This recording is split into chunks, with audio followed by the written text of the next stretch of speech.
What's good, YouTube? It's the Miami Football Fanatic here again. Glad you guys could join me here for another Dolphins video. And today, as you can see, we're going to be going over the Dolphins' salary cap situation heading into the new 2019 league year. I'm going to show you how we can easily get to 60 million plus in cap space this season. And yeah, just going to take you through the players, making cuts where possible, and just getting rid of dead weight that has been on this roster for way too many years. So let's get started. So obviously right here, we're going to start with Ryan Tannehill. As you can see, his cap number is just absolutely through the roof, and obviously we're not going to get that kind of level of play from Tannehill. And he obviously has shown that he is not the guy for the Finns moving forward. So right here, we're going to give him a post June 1st cut, and as you can see right there, that's going to save us 18.7 mil on the cap. As you'll see here, 13 mil, and then bang. And then we're over 30 mil in cap space with one move. So that is definitely something the Dolphins must do this offseason. Okay, so Rashad Jones, we did restructure him last season, and there'd be no point restructuring him again. They could maybe possibly ask him to take a pay cut, but I think his number's going to stay the same there at a 13 mil base salary. But Rashad Jones, he's fine there. Now, with Robert Quinn, it's a 50-50 with Robert Quinn if you want to cut him or keep him. But if the Finns are going to keep him, he's definitely going to have to be cut. There's no way we're paying him. There's no way we're paying him around 12 mil, especially with the production he gave us last year. So he will definitely have to take a pay cut. But just for the sake of the video, I'm just going to leave him for now. We'll see. I might come back to him later. Kenny Stills, I'm fine with that number. Kenny Stills has been fairly productive for the team the last 3 years. So on to Devontae Parker. Bang. We have to cut him. Now that's 9 mil saved, but he has to go. The guy is just never going to live up to the hype. He's never going to live up to his first round draft status. Robert Quinn is another guy that has to get cut, and that will save us around 7 mil on the cap. So as you can see, with 3 moves, we're already up to 49 mil. Granted, I'm not sure how accurate this site is, but it does give you a good indication, of where your team is heading into whatever year. Kiko Alonso, he can be another June 1st cut. I know a lot of Finns fans and a lot of people are going to disagree with that, but Kiko Alonso, man, he just has to go. I don't care if he had 125 tackles and 4 picks and all that, 3 picks, whatever it was. The guy is he isn't a smart football player, and I just want him gone. Josh Sitton, he's another guy that's probably going to be cut. One of Adam Gase's moves that he probably made this past offseason. Josh Sitton, bang, cut, and that saves us another 5 mil. So there we are. We're at 60 mil already, and we've still got another couple moves to make. Bobby McCain. Oh yeah, I forgot to mention Albert Wilson. His number's going to stay the same. There's no point. There'd be no point doing anything with his salary, and he's making a pretty reasonable salary. So Albert Wilson's fine there. Bobby McCain, he's going to be on the first year, coming into the first year of his extension, so he'll be fine there. TJ McDonald, it will do us no good cutting him. Even a post June 1st cut would only save us 1.4 mil on the cap, so TJ McDonald can stay right there. Danny Amendola is the same as Robert Quinn. He's a 50-50 whether he's going to be back or not. But we're already at 60 mil in cap space, so we'll leave Danny Amendola. I might come back to him later. Larry Tunsil, obviously coming into his 4th year, played incredibly well last season. He's still on his rookie deal, so he'll be fine there. Minkah Fitzpatrick, there's no way I'd want to do anything with Minkah. He's going to be one of the best safeties in the league for years to come. Charles Harris, his number's fine. Hopefully he can flourish into a nice defensive end in his 3rd year. Hopefully, if we are moving to a 3-4, he might do better there. Akeem Spence, have to cut him. That saves us another 2.5 mil on the cap. Daniel Kilgore, gone. He's just not going to cut it. And also Ted Larson, cut, gone. So there's another 3 moves there, and we're up to 67 mil.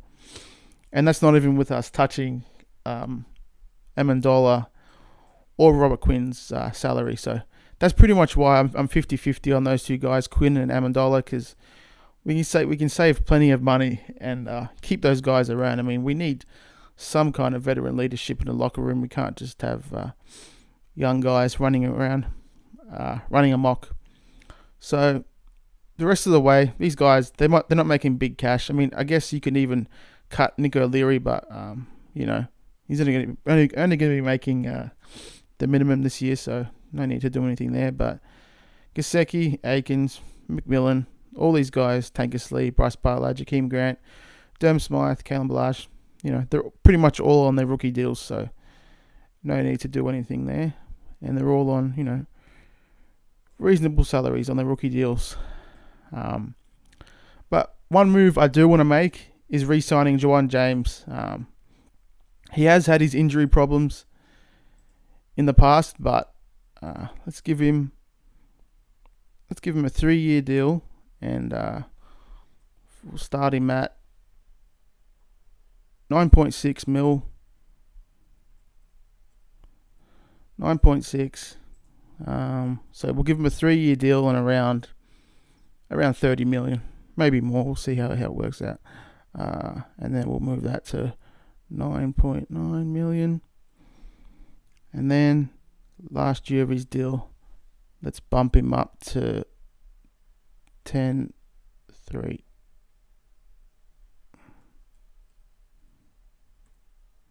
So there we go. Extend Ja'Wuan James. It's definitely a move that we have to make, unless we want to grab a tackle on the draft.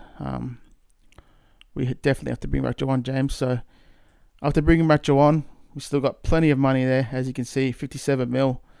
But right there, that's pretty much all the moves we need to make. I mean, I guess we could cut Robert Quinn, but that would only leave us, with Charles Harris and Robert, as the only defensive end. So Robert Quinn, we have to keep him around at least for another year. We'll see what the team does, but we're gonna have no DNs on the team if we cut him. So just keep him around for another year. But he's definitely gonna have to take a pay cut.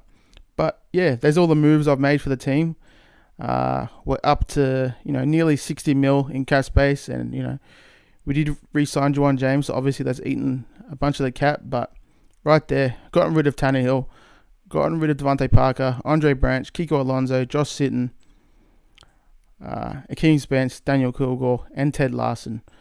I'm sure the Dolphins may ask Amendola to take a pay cut or cut him, but right there, I'm pretty sure that's the moves the Dolphins are definitely going to be making this season. We might trade Tannehill, but I mean, we're going to get nothing in return. He really is a subpar, mediocre quarterback. But yeah, that's pretty much it for this video. Let's have a quick look at our other pending free agents. I mean, Cameron Wake, I'm sure he probably, isn't going to want to come back for our rebuild, so he's probably going to sign with a contender. He might even sign with someone like the Rams. I wouldn't even be surprised with that move. I think that's highly likely that Cameron Wake goes to the Rams next season. They definitely need some help with their edge rusher position. But also, Brandon Bolden, that's another guy I'd want to bring back. Let's bring him back. Let's bring him back on a 1-year deal, and let's give him 1.5 mil. Brandon Bolden, he's terrific on special teams, and he showed us in spurts that he can really get the job done at running back. So Brandon Bolden's another guy I'd want to bring back. Brock Osweiler, no way. Zicky Hood, Sam Young, John Denny. Why not bring him back? I mean, he's been a great long snapper for many years now. We'll just give him the minimum. Wesley Johnson, Mike Howell, Leonte Carew, Jake Brendel. All these guys I could see the Dolphins not bringing back. Jesse Davis. Let's bring him back too. We'll give him a 3-year deal, and we'll start him on 3.5 mil. I think that's fair, considering he's a pretty solid offensive lineman, and he can probably still improve in the league. So let's bring him back on a team-friendly deal. There we go, Jesse Davis.